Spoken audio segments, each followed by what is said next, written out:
So yun na nga guys, ito yung naunang vlog. Napunta kami sa mga wild animals. And then napagod yung mga bata, nakatulog sila.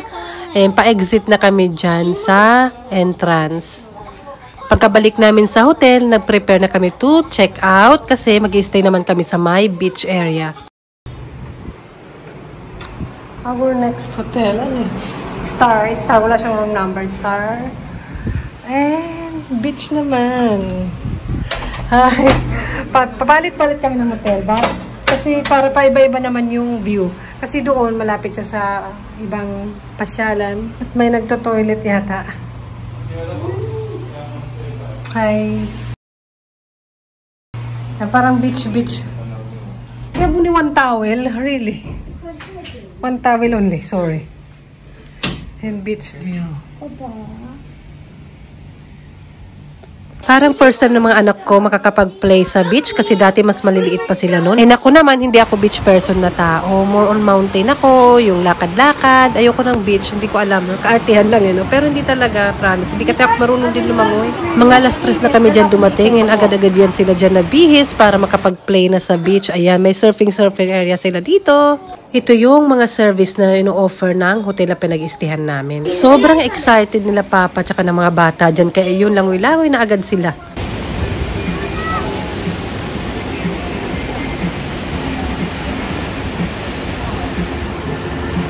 Ako naman, nag-ikot-ikot konti sa area and nag-mango juice ako na pure. Mura kasi dito no? Kaya sulitin.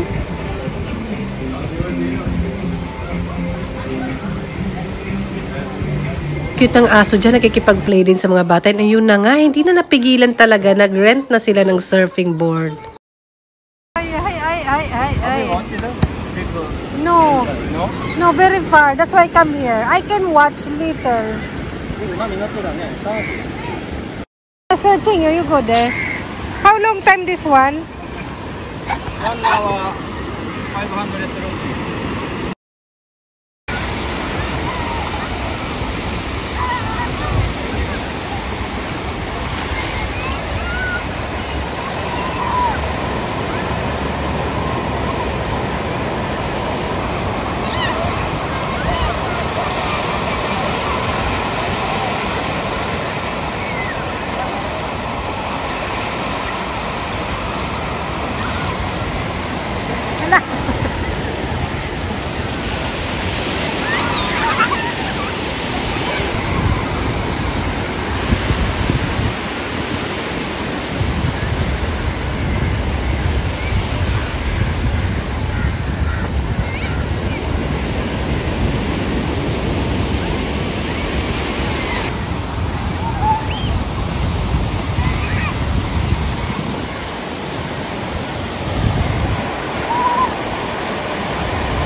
You enjoy? Let's go. Yay. Nakaisang oras na sila, kaya yan balik na nila yung surfing board. And hindi pa natapos doon, nag-rent sila ng maliit na surfing board ba yan? Or basta board lang, yung maliit lang. Ang maganda sa hotel namin is kita lang yung dagat. Kita ko rin sila dito.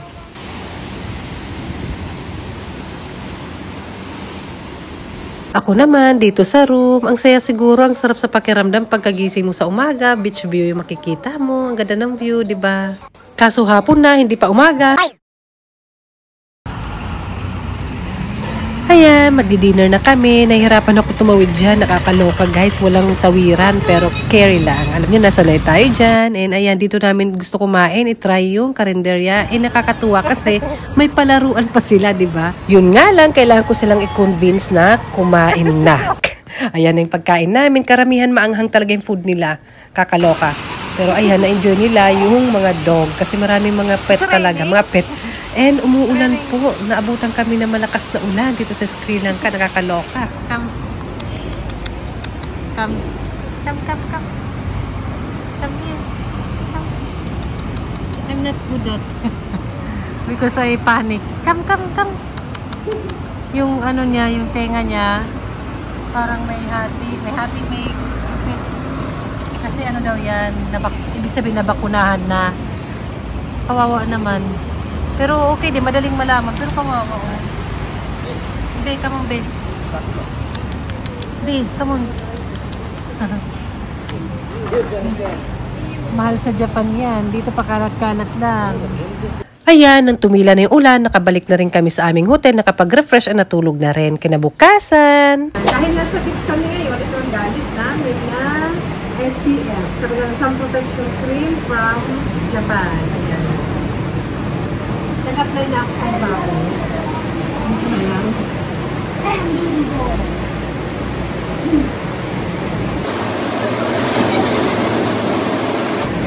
Okay ba? Okay ba? Magagagin ako dito. Bili na! Sponsor ka dyan. Hindi naman sponsor. Beach Day!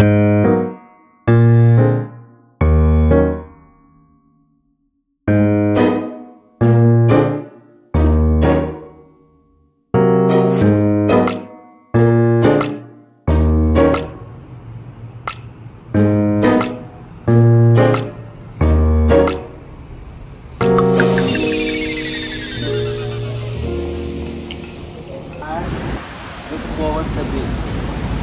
Don't go wider, fall up down. Don't go more back, you wait back side.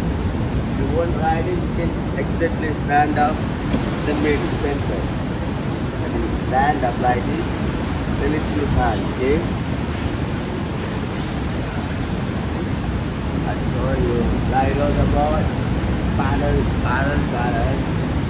Stand up, first lift your board like four, okay? Second, back left, back front foot, keep like this middle, release your hand. Don't keep like this, okay? Keep always sideways, release your hand. Yeah? Try. Right on. Wait, yeah. Now, first back leg, okay? Lie on.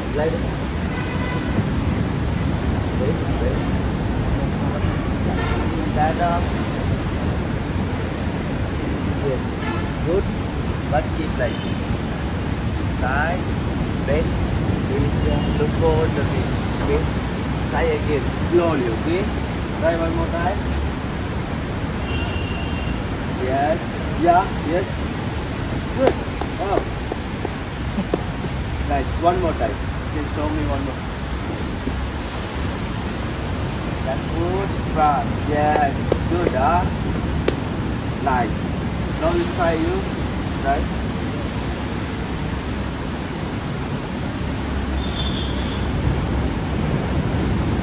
Yes. Right. Back foot. Right on.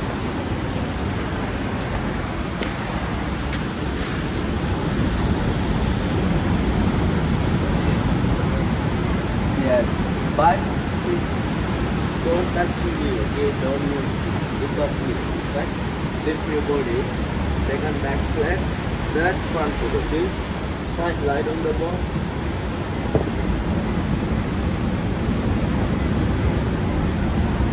Yes. Wow. Nice. But see, lower. Keep your legs wider. When you stand up close.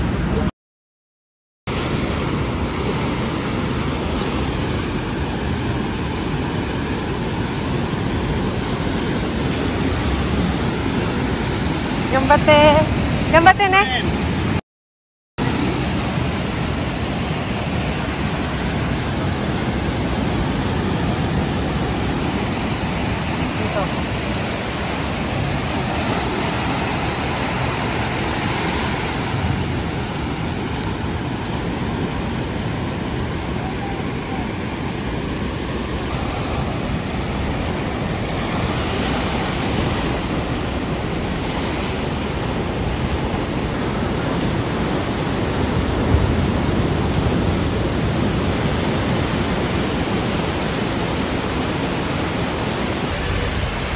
Karas nila dito maliit.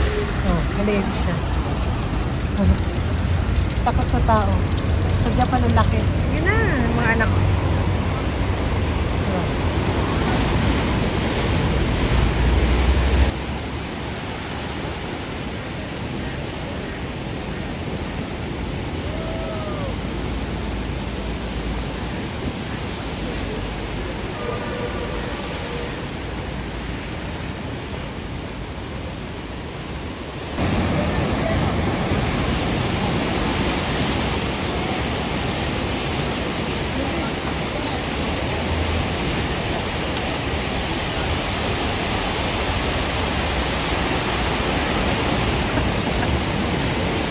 Nag-surfing sila. Surfing school si ate tsaka si Bunso. Hasta supportive nanay tayo for today. Yun sila. O, diba? Siargao. Siargao ng Sri Lanka. Layo naman kasi ni Bunso eh. Nakakatayo sila, nakakaingit. Pag ako hindi ko kaya, charot. Si Bunso. Yun na siya.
Getting closer. Yeah. Parang sa atin din, may mga ganyan.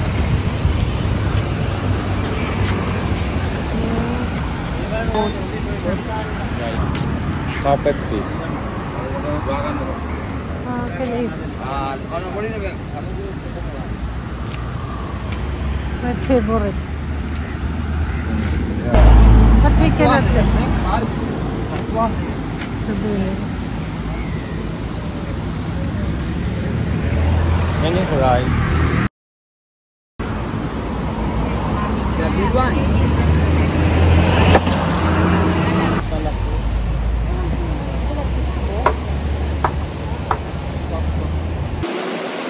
Aba, feeling maganda dyan si Jackie. Nag-aura-aura pa. Pero sayang yung view, di ba? Yung view lang, hindi talaga ako lumangoy. Ever. Picture-picture lang. Nakakaloka, guys.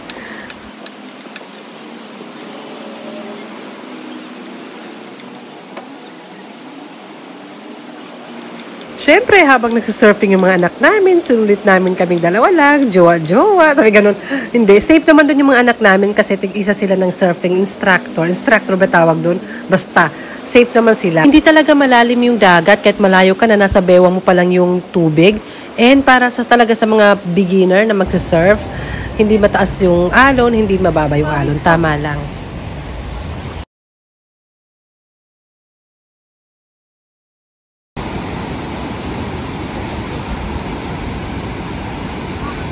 Eh, may mga nakikita rin akong magaling talaga mag-surfing, o diba? Si Kuya. Kaya nakakatuwa yung mga anak ko na nagtatry sila kahit hindi pa nila alam. And continue sila sa dagat dahil mga serena sila. Ako naman, ayan, nag-try din ako ng bagong experience na magpagupit dito sa Sri Lanka, o diba?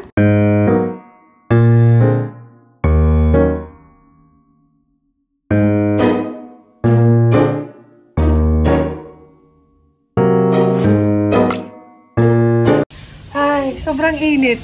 Sinundo ko yung mga anak ko dito sa beach. Habang nasa beach sila, nagpa-salon ako kasi dito. Ayoko naman mag-surfing.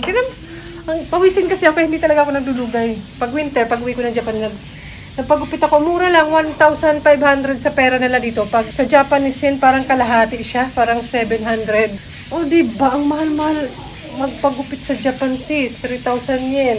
Oo, ito parang mga 700 plus pesos. Yen lang siya. Sa peso parang mga nasa 300 pesos. Oh, gusto kasi may maliit dyan. May maliit dyan para ma-design. Okay naman, mabait. Eh, ginalingan nila eh. Pag bumukha ko lang hindi gumaling. Yung book lang yung gumanda.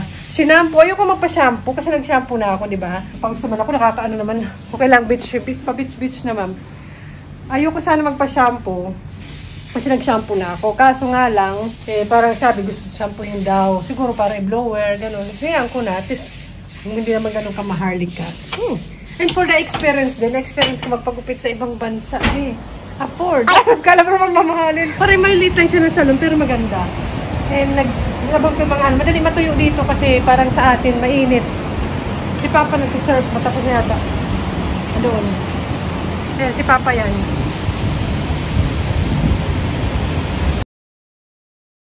And after, pumasyal naman kami dito sa historical area din nila. And dito na rin kami magla-lunch.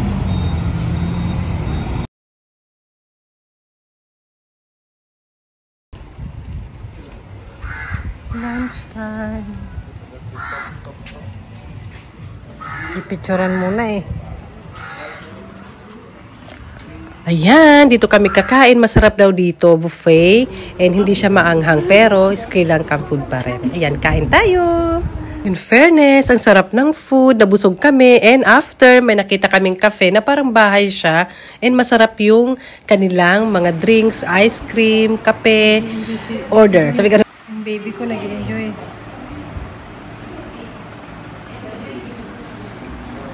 Kasan na si ate? Baby. Maybe. Looks good.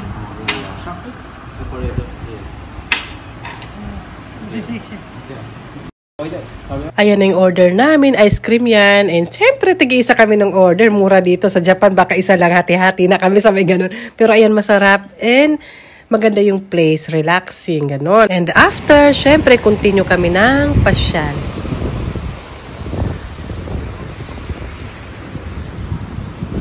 Nangangamot na may kuto na yata.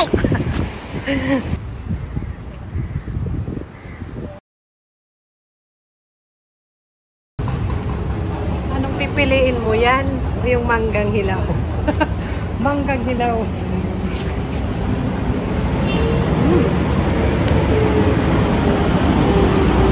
Asim!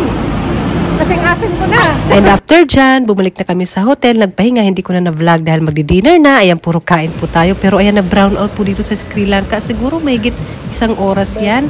And, syempre, romantic-romantic with the kids. Ayan, with Papa. And, syempre, na magkailaw na, continue kami sa guys, wag ganun, hindi naman. Ayan, sa order ng aming pagkain, kakakain na kami. After dyan, mag-refresh, matutulog na. Ano kayang ganap natin bukas? See you! Bye! Kain!